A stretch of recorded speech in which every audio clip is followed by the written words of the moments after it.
Bonjour tout le monde, ici Antoine Dumaine, vice-président aux communications de la QPF, et bienvenue à Registre familier, le balado où la QPF délaisse son registre standard et vous convie chaque semaine à sa table pour discuter culture, langue française et enseignement avec des acteurs et des actrices qui s'impliquent dans le monde de l'éducation. Pour cet épisode, on parle planification de la rentrée 2021 avec France Legault, conseillère pédagogique au récit des écoles privées dans le domaine des langues, qui a accompagné l'an dernier une 60aine d'écoles, entre autres dans le domaine de l'évaluation. Bonjour France. Bonjour Antoine. Tu as eu l'idée qu'on aborde la rentrée 2021. Donc, comment s'outiller pour penser, réfléchir notre rentrée après une année et demie pandémique où le domaine de l'éducation a été bouleversé sur tant de niveaux? Bien, tout à fait. Puis, tu sais, dans le fond, oui, la rentrée, mais les prochaines aussi, parce qu'il faut garder en tête que possiblement, j'utilise le mot possiblement parce qu'on dirait que je suis comme devenue un peu, j'ai besoin de le voir pour le croire, mais possiblement qu'à la rentrée redeviendra un peu plus normale ou la normalité qu'on connaissait avant. Toutefois, c'est sûr que les élèves vont se situer à différents niveaux dans leurs apprentissages. Puis bien ça, il va y avoir des retombées qui vont être sur plusieurs années, là, nécessairement. Là. Cette année et demie là, qui a été bien spéciale, c'est sûr qu'il va falloir qu'on le garde en tête parce que ça ne changera pas là, du jour au lendemain. Là. Ça, c'est certain. Oui, puis juste pour dire, on enregistre présentement cette balado au mois de juin 2021. Donc, on est quand même quelques mois avant la rentrée et c'est sûr qu'on va discuter selon la situation. On prend une photo selon la situation pandémique actuelle pour voir vers quoi pourrait se dérouler notre année, notre prochaine et nos prochaines années scolaires. Puis tu as tout à fait raison parce qu'entre le temps que c'est diffusé, entre le temps que quelqu'un l'écoute peut-être plus tard, bien dans le fond, tout a le temps de chambouler. Puis je pense que l'année prochaine, on va devoir faire preuve encore de flexibilité, comme on a dû en faire preuve depuis la dernière année et demie. Oh oui. Alors, entrons dans le vif du sujet. D'ailleurs, tu as commencé à en parler, là, à voir réfléchir avant tout ou commencer à voir où sont rendus nos élèves quand on va commencer à enseigner en septembre, à quel niveau ils vont être rendus et comment percevoir ça et c'est quoi justement ces différents niveaux auxquels les élèves peuvent être rendus en septembre 2021. Il y a plusieurs affaires qu'il faut qu'on garde en tête, plusieurs choses. Premièrement, quels sont les savoirs essentiels que les profs vont avoir été en mesure de voir avec les élèves dans les niveaux précédents. Parce qu'on le sait, les savoirs essentiels sont arrivés relativement tard, donc les années étaient déjà débutées. Et puis, il y a certains profs qui ont peut-être décidé d'aller plus loin que ces savoirs essentiels-là. Donc, possiblement que déjà, selon l'enseignant, de l'année précédente et de l'autre année d'avant aussi, nos élèves au sein même de notre classe ont peut-être déjà pas les mêmes bases identiques, tout le monde en sort. Si je pense, par exemple, aux élèves de sixième année qui arrivent en première secondaire, bien, dépendamment peut-être des écoles d'où ils proviennent, il va peut-être avoir eu des choix écoles qui ont été faites aussi. On a eu au premier cycle des élèves qui se sont déplacés en classe à tous les jours. Combien de fois la classe a-t-elle été fermée? Combien de temps ça a pris avant qu'on soit en mesure d'offrir un soutien à distance? On peut penser aussi à nos élèves qui étaient en alternance une journée sur deux. Comment ça se passait quand ils étaient à la maison? Est-ce qu'ils étaient disponibles pour apprendre? Est-ce que ça a été possible pour eux de s'investir comme à l'habitude, comme ils ont l'habitude de le faire en classe aussi? Il y a aussi tout l'élément de la disponibilité à l'apprentissage juste parce que, est-ce que nos élèves étaient hyper stressés? Est-ce que ça a affecté leur morale? Est-ce qu'ils étaient déprimés et qu'il y avait un manque de motivation avec toute la pandémie, vu qu'il n'y avait presque plus de social? Est-ce que les bulles classes les ont affectés? Donc, ça se peut qu'on avait des élèves qui étaient présents, mais qui ont peut-être juste fait du présentisme en classe. Puis ça, tous ces portraits-là, bien, je pense qu'il y a autant de portraits que ce qu'on a d'élèves dans notre classe. Oui, puis ça va être aussi sans considérer les savoirs essentiels que le ministère devrait fournir aussi pour la rentrée. Donc, faire cet arrimage-là entre ce qu'on va avoir eu, je pense, en janvier ou en février pour la fin de l'année, mais aussi avec quoi et vers quoi on s'en va pour l'année prochaine quand on aura accès à ces données-là, ce à quoi nous n'avons pas accès présentement dans cette discussion. Tout à fait, tu as tout à fait raison, parce que le ministère va cibler des essentiels encore pour cette année, donc des savoirs qui vont être prioritaires. Fait que, je pense qu'un des premiers éléments là, sur lesquels on peut peut-être se pencher, là, c'est est-ce qu'en équipe école, on peut s'asseoir juste pour savoir nos collègues, qu'est-ce qu'ils ont couvert? Qu'est-ce qu'ils n'ont pas eu le temps de couvrir? Puis ça, je pense que ça prend une discussion qui est franche, puis pas dans l'objectif de se lancer des points que tu n'as pas eu le temps de faire ça, puis de se comparer, mais plus d'avoir un portrait peut-être plus réel de ce qui a été fait pour peut-être après ça, nous, dans notre année, aller prioriser certains éléments qui n'ont peut-être pas été vus dans les années passées ou de continuer puis faire du pouce sur ce qui a déjà été fait. Et ça, je pense que dans le début de l'année, de s'asseoir, puis peut-être se faire un document qui est collaboratif, parce qu'on le sait que la situation va demander de l'ajustement sur une longue période de temps. On sait aussi qu'il y a des profs qui ont peut-être changé de chaise. Fait que ça peut peut-être être une première recommandation. Peut-être se créer dans le département de français au sein de votre école un document collaboratif qui indique de secondaire 1 à 5e secondaire ce qu'on a eu le temps de voir et ce qu'on n'a pas nécessairement eu le temps de voir, puis vraiment pas dans un objectif de jugement ou de comparaison, mais juste d'avoir un portrait clair puis une planification qui est verticale au sein de notre école. Oui, ben, je pense entre autres à mes collègues précaires qui vont peut-être avoir leur classe fin août, 5-6 jours avant. Avoir ce soutien-là peut quand même être pertinent quand on rentre dans une nouvelle école, puis avoir rapidement un coup d'œil pour commencer sa planification, puis ensuite rentrer dans le niveau, puis aller travailler avec ses collègues. Bien, tout à fait. Puis, tu sais, moi, je me dis qu'il n'y a aucun mauvais choix. Il faut juste les articuler ensemble en verticalité, nos choix. Que nous, on ait décidé de prioriser cet élément-là aux dépens de celui-là, ce n'est pas un mauvais choix. Tout ce qu'il y a dans le programme, on doit le voir avec nos élèves, mais il faut juste s'en parler puis en être conscient. Tu as tout à fait raison. Les profs qui vont arriver de façon précaire, peut-être aussi qu'il va y avoir des enseignants qui vont devoir être retirés au courant de l'année. Donc, la personne qui va venir s'asseoir sur cette chaise-là, elle a quoi dans son bagage pour poursuivre et que ça soit cohérent aussi. Je pense que de se doter d'une structure à l'interne, ça peut peut-être donner un coup de pouce. Tu sais, quand on parle, là, on parle vraiment beaucoup plus global. Oui, tu sais, qu'est-ce qu'on peut faire au niveau de l'école pour être capable de s'aider, de s'organiser, du département de français? Mais une fois que ça, c'est fait, il faut aussi se poser des questions sur comment... je vais changer un peu notre ordre, mais de commencer par comment je peux aller chercher ces niveaux-là, comment je peux aller voir où sont mes élèves une fois que je rentre en début d'année avec ces élèves-là, qu'est-ce que je fais pour avoir un portrait et le faire efficacement, parce qu'on le sait à quel point, comme enseignant, on court après notre temps constamment. Donc, comment je peux aller chercher ça?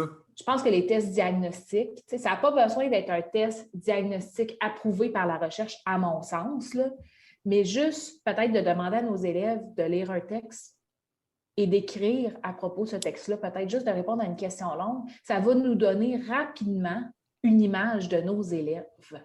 Donc, ça peut être une façon de faire là, ce test diagnostique-là de début d'année, qu'on peut demander une réponse courte là, en 100 mots. On fait ça à l'intérieur d'une même période. On leur demande de lire un petit texte, on pose une question. Donc, on va déjà aller valider quelle est leur compréhension de la lecture.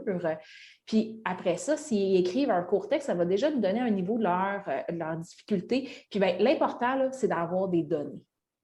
Nos élèves, quelles sont leurs difficultés? Est-ce qu'on peut classer leurs difficultés pour après ça savoir un petit peu plus comment s'enligner? Mais je pense que le test diagnostique là, va probablement aider à savoir ce sur quoi on doit prioriser pour l'année. Oui, puis ce court texte-là peut facilement faire l'objet, par exemple, d'écriture dans une grille de scripteur, puis je vais aller chercher des données plus précises. Tout à fait. Sur le code linguistique, là, où sont rendus mes élèves, où sont leurs difficultés, pour après ça prévoir notre enseignement qui est la suite. Par la suite. Oui. Puis, tu sais, cette façon d'enseigner-là devient beaucoup plus efficace parce que là, on part des difficultés des élèves. Fait que c'est sûr que moi, là, le profil de scripteur, c'est quelque chose en quoi je crois beaucoup et je pense que ça aide beaucoup nos élèves parce que là, ça fait du sens. Ce qu'on enseigne en classe, on ne l'enseigne pas parce que notre cahier nous dit que c'est là qu'on est rendu, mais on va le raccrocher au genre qu'on est en train de traiter avec nos élèves, mais surtout à partir de leurs difficultés. Donc, de leur dire aux élèves, aujourd'hui, la notion grammaticale qu'on va voir, bien, c'est celle-là spécifiquement parce que c'est ce qui est ressorti de vos tests diagnostiques. Donc, à chaque fois que nos élèves écrivent, ça nous fait des données sur lesquelles on peut bâtir. C'est sûr, c'est un peu insécurisant parce qu'on ne peut pas partir avec une planif qu'on va suivre toute l'année. Donc, il faut vraiment partir des données qu'on va amasser de nos élèves. Oui, parce que ça demande quand même en amont. Oui, un peu de lâcher prise parce que là, on ne peut pas suivre notre planif habituel, on ne peut pas suivre non plus peut-être les notions grammaticales enseignées dans l'ordre du cahier d'activité ou du manuel qu'on a choisi de prendre. Là. Donc, nécessairement, ça demande de la flexibilité. Je sais que ça fait 1 an et demi qu'on parle de flexibilité, mais ça va peut-être en demander encore aussi. Alors là, une fois qu'on a réfléchi en département, qu'on est allé voir un peu comment on pouvait aller valider ou voir avoir un portrait de classe en français, il y a aussi de dire comment j'enseigne, par quoi je peux commencer mon début d'année. Est-ce que je fais la révision, je prends 2-3 semaines, je fais la révision de l'année d'avant. Est-ce que je commence tout de suite dans la matière puis j'irai au fur et à mesure? Et puis, tu avais quand même quelque chose de quoi à dire là-dessus. Bien, tu sais, dans le fond, notre équipe, parce que dans le fond, moi, au récit des écoles privées, là, on est une équipe composée de 4 conseillers pédagogiques. Puis l'année passée, on s'est penché sur les études qui ont été faites, notamment en Nouvelle-Orléans, suite au passage de Katrina. Donc, après Katrina, les écoles ont été fermées pendant un certain laps de temps, puis les écoles ont choisi d'y aller avec 2 formules. Certaines écoles sont allées avec la formule revoir au début de l'année, donc au retour des élèves, massivement, tout ce qui avait été manqué ou tout ce qui avait été enseigné à distance pendant la fermeture des écoles. Puis la deuxième option, ça a été à chaque fois qu'on enseignait une notion, on revenait en arrière sur ce qui avait été vu, donc sur les préalables. Donc, la révision était faite au fur et à mesure que les élèves étaient en apprentissage. Ce que les études ont démontré, c'est que les écoles qui ont choisi de faire des révisions en début d'année de bloc, les élèves se souvenaient beaucoup moins quand arrivait le temps de faire des nouveaux apprentissages de ce qui avait été vu en bloc. Deuxièmement, la motivation avait baissé aussi de la part des élèves. Donc, moi, ce que j'encourage les écoles à faire, puis les enseignants de français, c'est quand vous allez avoir votre planification, que vous avez dit, par exemple, à telle date, là, c'est ce que je prévois voir comme notion. Puis, je vais prendre une notion là, bien commune en français, l'accord du participe passé avec avoir. Bien, qu'est-ce que mes élèves doivent maîtriser pour être en mesure de faire l'accord du participe passé avec avoir? Puis faire notre révision à ce moment-là des préalables. Ça aussi, encore là, ça demande de la flexibilité parce qu'il faut vraiment se laisser le temps. Puis à chaque fois qu'on prévoit une notion, se dire, bien, il va falloir que je descende de 2 marches pour après ça être capable de remonter. Mais les études le démontrent, c'est beaucoup plus gagnant pour nos élèves. Fait que, tu sais, là, je vais faire un parallèle à des choses qui arrivent souvent, surtout au premier cycle. On commence souvent notre année avec groupe et fonction. Donc, on fait un blitz de révision en groupe et fonction, mais ce n'est pas rattaché à des notions. Donc, on fait juste revoir ça, ces notions-là au début de l'année parce qu'on se dit que c'est important. Puis c'est vrai que c'est important, mais c'est hors contexte pour les élèves. Si à chaque fois qu'on en reparle des groupes et des fonctions, au lieu de le voir en blitz au début de l'année, on le raccroche aux notions grammaticales qu'on enseigne puis qu'on enseigne en spirale ces notions-là, peut-être, puis tu sais, je ne sais pas parce que je n'ai pas fait de recherche nécessairement là-dessus, mais à mon sens, peut-être, les élèves comprendraient à quoi ça sert de les maîtriser un petit peu plus. Puis peut-être aussi là, qu'il y aurait des meilleures répercussions puis une meilleure rétention parce qu'au lieu de le voir juste en début d'année, on le reverrait beaucoup plus souvent à l'intérieur de notre enseignement. Oui. Oui. Ben oui, je sais que la grammaire, c'est ta spécialité, là. Ben écoute, du haut de l'étudiant de maîtrise en moi qui travaille en grammaire, je t'écoute, je suis travaille la grammaire, mais oui, là, si on continue sur l'accord du participe passé, c'est sûr que de revenir sur c'est quoi un complément direct, puis c'est quoi, le plus canoniquement, un complément direct, c'est un groupe du nom placé après le verbe.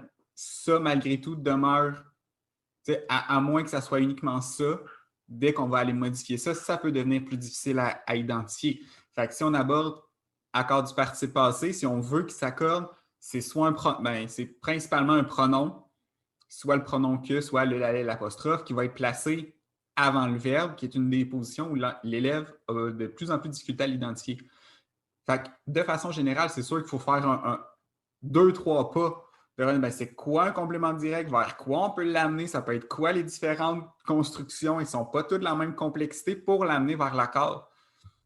Donc, ça va nous amener à revoir et à réfléchir ces notions-là. Qu'est-ce qu'on a de besoin pour faire de l'accord? C'est souvent la syntaxe.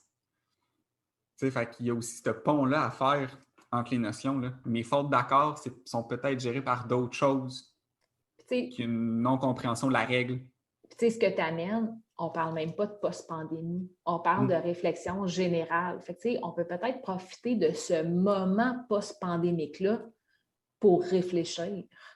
Puis peut-être revoir ce qu'on a comme matériel pédagogique pour le découper autrement. De se dire, bien, ces parties-là qui sont hyper importantes et hyper reliées à l'accord du parti de passé, par exemple, bien, je vais les voir en boucle ensemble au lieu de les voir séparément comme mon matériel me le suggère, peut-être. Tu sais, de faire des sauts puis vraiment de s'en servir selon notre planification aussi. Là. Oui, puis ça demande si on utilise un cahier ou un manuel, ça demande de passer.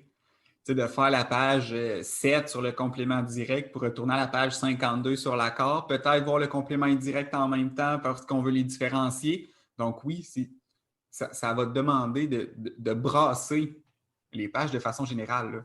Puis oui, le contexte post-pandémique peut être un prétexte à revoir, en tout cas, nos pratiques ou comment on organise nos contenus grammaticaux. Là, on fera une balado sur l'enseignement de la grammaire. Bien, tout à fait. Puis, tu sais, on parle post-pandémique, mais le ministère, en ce moment, nous donne 2 éléments pour revoir notre planification.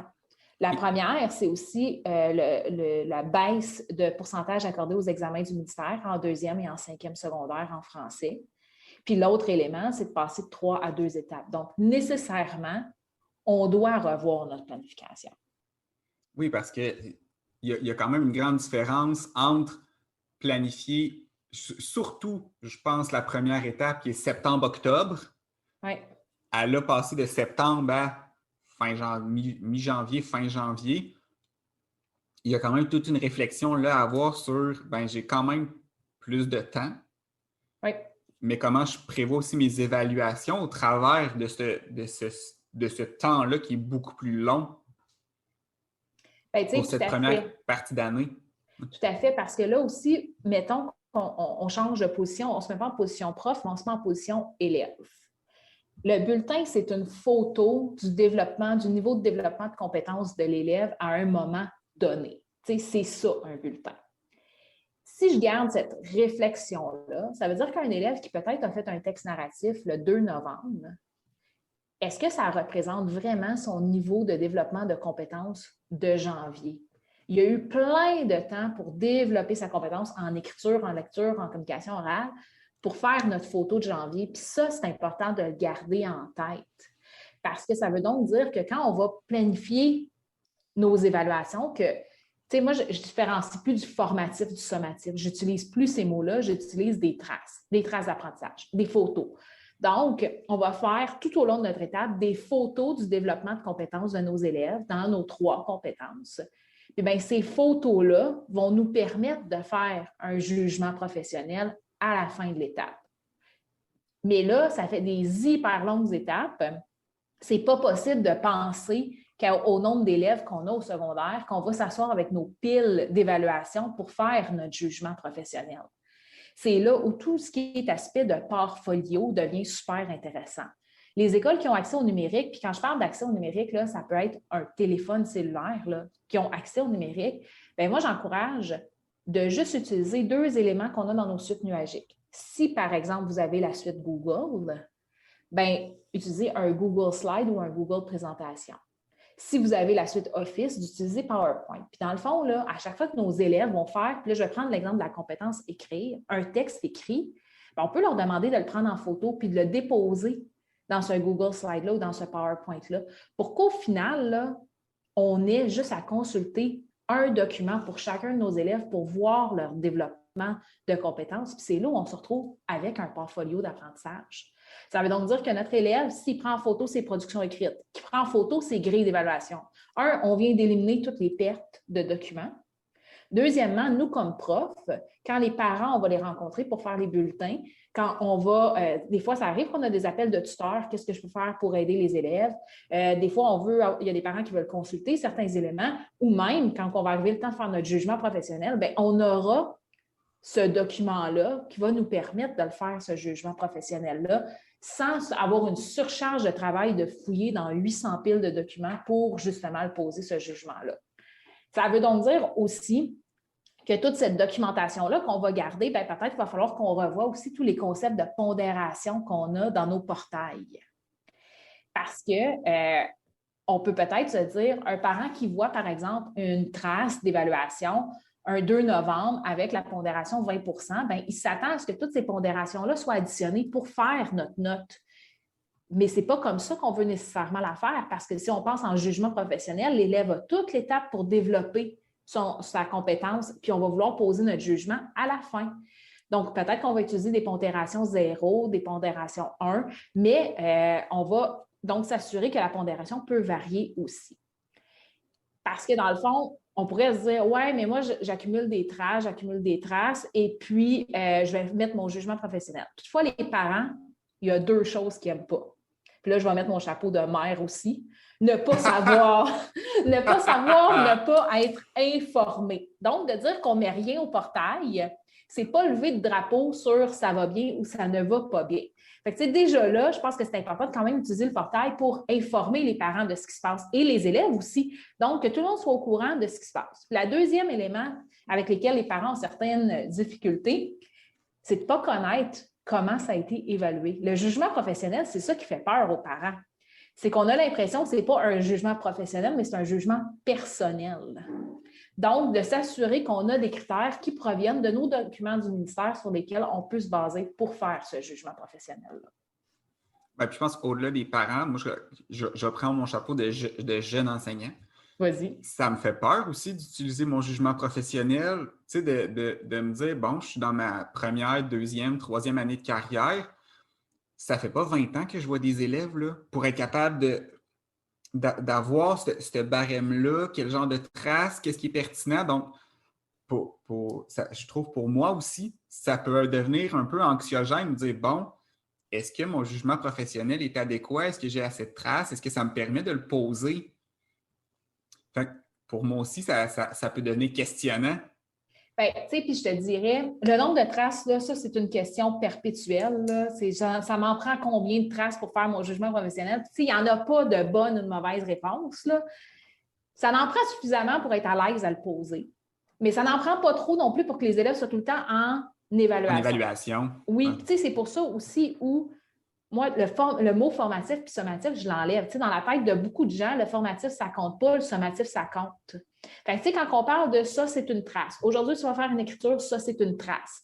Bien, tu sais, on enlève complètement là, cette thématique-là. Ça veut donc dire que tout ce que je produis en français peut servir pour démontrer mon niveau de compétence. Donc, ça compte-tu? Oui, c'est une trace.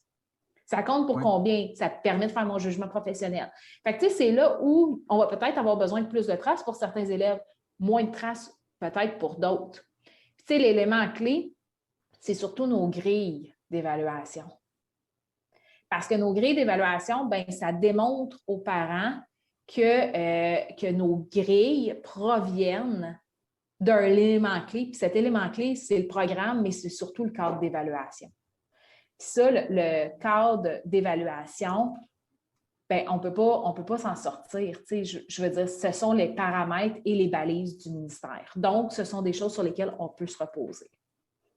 Oui, donc de montrer quand même que justement, on veut se sortir des sentiments, mais on va aller chercher nos cadres. Voici les notions enseignées, voici les critères que je dois évaluer, voici les traces que je vais avoir faites. Puis tu sais, tu disais que tu évitais sommatif et formatif.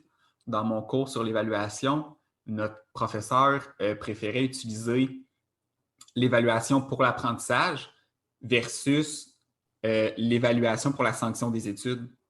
Tout à fait. Donc, tout ce qui n'était pas pour sanction devenait un outil pour l'apprentissage et ça allait influencer les pondérations, où est-ce qu'on allait les placer dans l'année, qu'est-ce qu'on allait en faire. Mais ce n'était pas ça compte ou ça compte pas. C'est quelle était ma visée.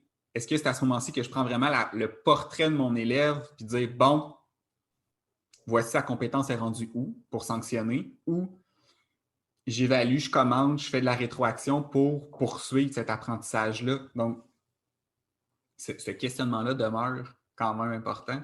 Et là, tu nous amenais tranquillement vers notre programme et comment articuler tous ces éléments-là qui sont quand même différents et qui nous demandent d'aller fouiller, chercher, faire nos liens pour avoir des évaluations et des traces, je vais utiliser tes termes, pertinentes, solides et puis je garde quand même qui nous gruge pas trop de temps.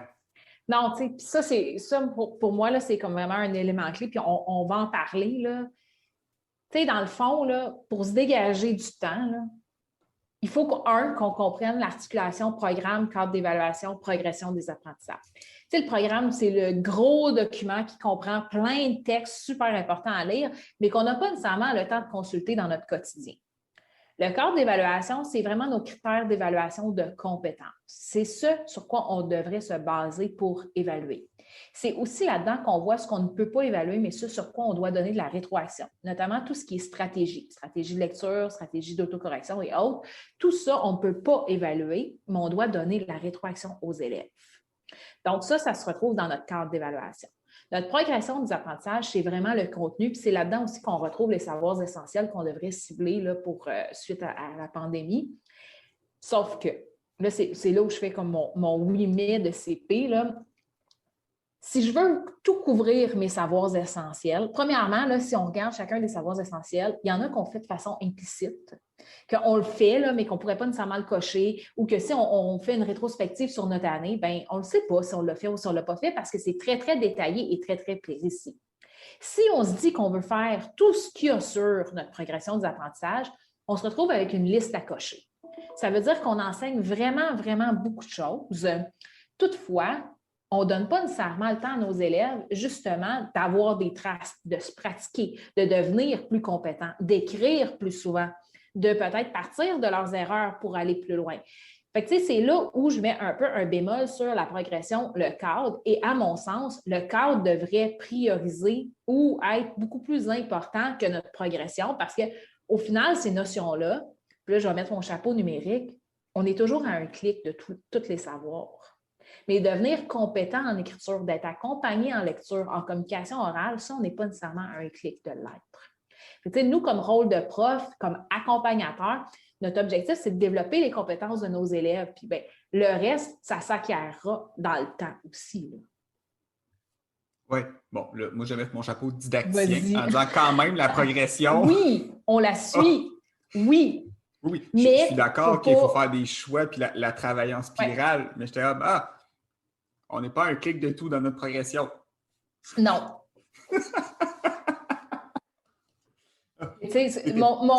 Mon point étant, oui, la progression, mais le développement des compétences. Je vais juste faire un parallèle.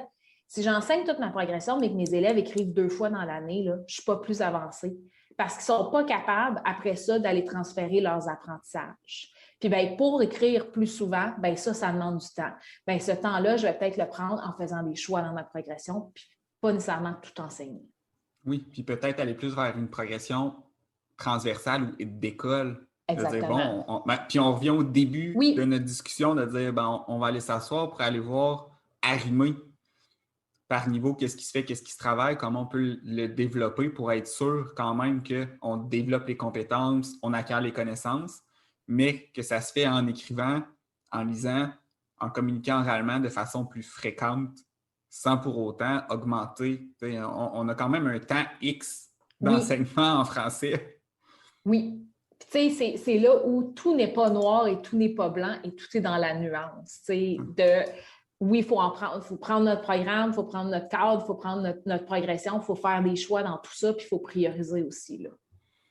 Et on a aussi des optiques pour être capable d'aller, je veux dire, fusionner, mais aller travailler ensemble plus d'une compétence ou plus d'une notion pour être capable d'aller justement aller chercher ce temps-là et en même temps de créer peut-être un apprentissage ou un travail plus complexe et plus concret que la notion est maintenant contextualisée ou que ce que j'utilise à l'oral va être investi à l'écrit. Donc, il y a ça aussi qu'on peut aller travailler. Bien, tu sais, nécessairement, si on pense planification, parce que, tu sais, depuis le début, on parle de, oui, faire des choix, mais on parle de donner de la rétroaction, de documenter, de poser son jugement professionnel, puis bien, tout ça, ça serait se mentir que de dire que ça se fait tout seul. Tu sais, on parle de faire lire plus souvent nos élèves, de les faire écrire, de les faire communiquer plus, bien, tout ça, ça demande de la rétroaction.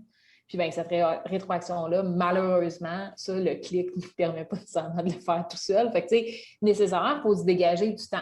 Puis, tu sais, c'est là où, moi, ce que j'appelle toujours des coups doubles ou des coups triples peut devenir intéressant. Tu sais, de demander, par exemple, de poursuivre la rédaction ou de changer d'événement dans un roman qu'on a lu pour poursuivre l'écriture, bien, ça peut nous permettre d'aller chercher des critères en lecture, de valider la compréhension et l'interprétation de l'élève d'une œuvre. Puis après ça, aller valider aussi l'écriture dans un texte narratif, par exemple. Mais dans le fond, ces coups doubles-là permettent d'aller peut-être se sauver du temps. Puis à l'aide de 2 grilles, donc une grille de lecture, une grille d'écriture, bien, on peut aller chercher 2 traces d'un coup à partir d'un même texte. Puis tantôt, on avait, je vais le dire, là, mais sans la caméra, on avait une discussion, puis tu apportais là, notamment l'oral. Oui, l'oral, c'est un objet qu'on doit enseigner, mais si on veut le faire pratiquer souvent avec nos élèves, tu parlais notamment là, des procédés du texte argumentatif. Là, j'essaie de te faire une pause pour que tu comprennes. Oui, hey, moi, je t'écoute parler, je suis là, ouais, tellement bien dit, mais oui, c'est les procédés argumentatifs, qu'on soit en lecture, en écriture, à l'oral, ça demeure les mêmes. L'appel à l'autorité, la cause à effet, et là, parce que je dois en dire... Ben, t'en as déjà dit, là. Les autres sortent de ma tête, mais d'utiliser ça, ben, si je suis capable de faire une cause à effet à l'oral, le procédé est là. Ensuite, je peux aller nuancer, voir comment elle écrit avec les bons marqueurs de relation, tout ça, mais quand même, la notion va être là. En lecture, ben, si je suis capable d'en produire, ça va être aussi facilitant pour le reconnaître. Donc, on a tendance à beaucoup aller d'abord vers l'écrit, alors que l'oral est aussi le médium pour être capable de les aborder, qui peut se faire, je crois aussi, avec moins de matériel. De faire des discussions, d'aller aborder ces notions-là, ça peut quand même bien se faire dans le cadre d'un cours, puis ensuite aller reprendre ces mêmes notions-là à l'écrit, en lecture. Donc, il y a cette idée-là aussi de travail qu'on peut apporter pour faire, comme tu dis, là, des coups doubles, des coups triples, pour dire comment je réinvestis ça pour ne pas avoir uniquement à faire une communication orale par étape, un texte par étape, mais aussi faire de la rétroaction, mais de la rétroaction aussi rapide, parce que mes élèves peuvent oublier rapidement, dire, le texte que vous avez fait il y a 1 mois et demi, parce que j'en ai 120 à corriger, est-ce qu'il y a encore un impact pour vous? Ou est-ce qu'il fait encore du sens? Donc, d'aller chercher cette rétroaction-là plus rapide, de dire, on va le faire sur le procédé. Fait que là, dans la classe, tu vas voir, je peux faire une rétroaction orale rapide, que je vais pouvoir après ça aller un peu plus pousser à l'écrit. Donc, il y a tout ça, je pense, à aller voir. Bien, tout à fait. Puis, c'est là aussi où d'utiliser le numérique. Là, je remets mon chapeau de numérique, mais par exemple, de poser une question d'interprétation aussi, puis demander aux élèves d'y répondre à l'oral pour aller faire un coup double. Là, c'est sûr que si on a en tête qu'on rencontre chacun de nos élèves, on ne s'en sort pas. Mais il y a des outils, puis moi, un outil que j'aime beaucoup, c'est Flipgrid. Flipgrid s'installe sur un téléphone, un ordi, un iPad. C'est facile d'utilisation. On peut aussi paramétrer le temps que va durer cette capsule-là.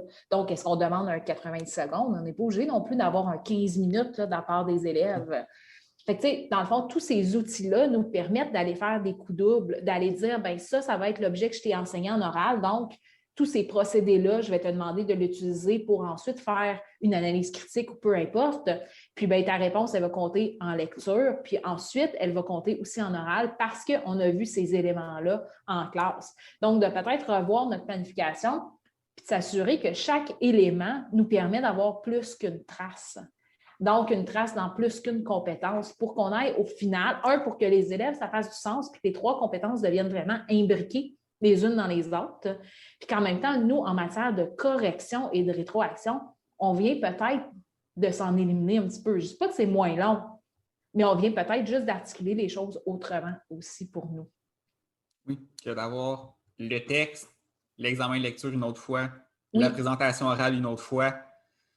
Oui. Et d'être capable de tout rassembler ça peut-être en moins de temps. En tout cas, en moins de corrections.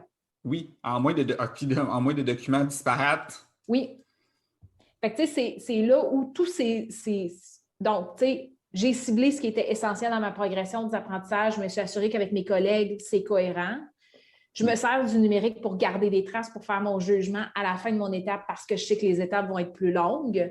Les étapes vont être plus longues, donc j'ai peut-être plus de temps pour enseigner certains éléments parce que je vais avoir des élèves qui vont être à différents niveaux. Donc, je vais m'assurer aussi d'avoir des portraits de classe. Et puis, après ça, j'essaie que mes évaluations, que mes traces soient des coups doubles ou des coups triples, de façon à être en mesure de peut-être avoir moins de corrections puis pouvoir accorder plus de temps pour accompagner les élèves, notamment en classe.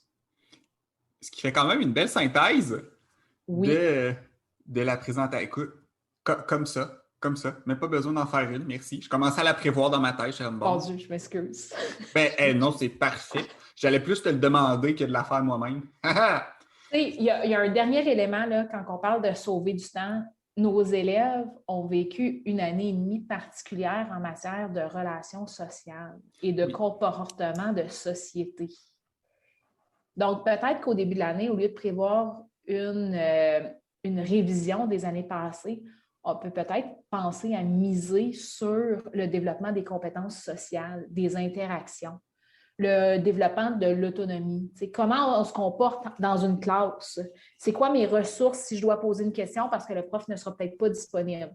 À quel moment je peux parler? À quel moment je peux interagir? Comment j'interagis? Donc, tous ces éléments-là, comment je travaille, comment je reçois de la rétroaction, comment je peux en donner de la rétroaction. Donc, de miser sur le développement de compétences qui ne sont pas dans le programme bien précis de français, mais qui font partie du vivre ensemble en classe. Donc, peut-être de commencer cette année qui redeviendra, on croise nos doigts à partir de juin, normal l'année prochaine, ou en tout cas une nouvelle normalité, mais comment je peux faire pour mettre un climat de classe qui donne le goût d'apprendre, pour après ça, peut-être que ces apprentissages-là vont se faire plus facilement aussi.